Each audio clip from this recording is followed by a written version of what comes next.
strongly that the individual and small group market have got to be reformed and restructured so that they actually work for those two groups. Overall, we feel pretty strongly that the large group, those who have the ability to self-insure under ERISA, that population is really working still really well. Employers have the ability to have large pools, they have the ability to offer uniform benefits across state lines, and they have the ability to innovate and design their plans with great flexibility to meet the needs of their employees and to change them as their populations change or as the needs of their employees change.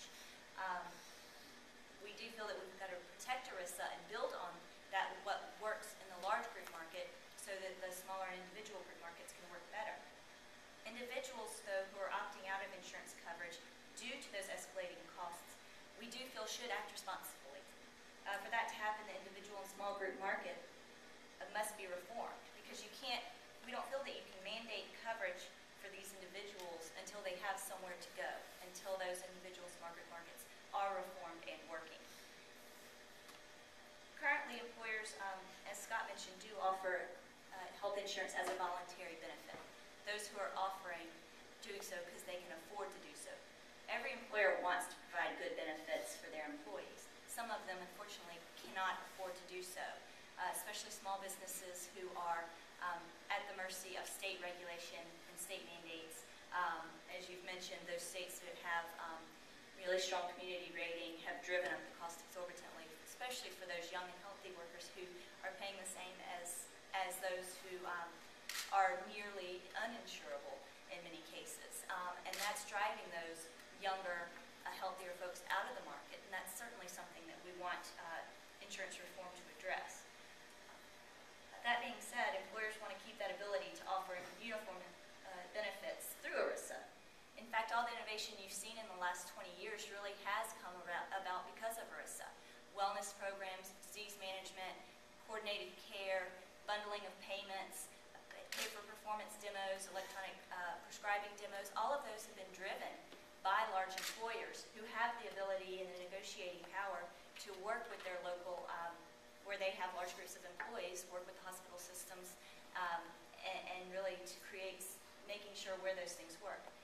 That being said, Medicare really has to be reformed to make the rest of that market work. Medicare should look at the examples set by the private industry and build on those. Find out what works, find out what doesn't, and build on that. When you talk about the role of the employer, and I know that's probably why I was asked to be here today, I think it's very important to note that currently employers are providing insurance to more than half of Americans, 177 million Americans in total. I think that's pretty significant. And to borrow a quote from one of my business association colleagues, employers are already giving in the office, if you will. They're contributing over $500 billion per year to health benefits. They advocate on behalf of their employees. They're the intermediaries between the employees and the insurance companies. They design the components to make sure their employees are healthy and to maximize their benefit. And the notion that employers aren't playing a big enough role or fulfilling their obligations, we feel is ill-conceived. So while that we do want reforms, we don't feel that, especially in this economic time, employers can be expected to contribute even more than what they're paying. Now, there are a couple states that have experimented with employer mandates. Massachusetts having a soft employer mandate through their individual mandate, and then actually the city of San Francisco last year designed a law to require a actual dollar amount per hour per employee be spent on health care. There are many who feel that's a direct violation of ERISA. The court case is ongoing, I would say, and it looks like the next step may be the Supreme Court. It's in direct conflict with the Fourth Circuit, which struck down that Maryland Fair Share law a few years ago.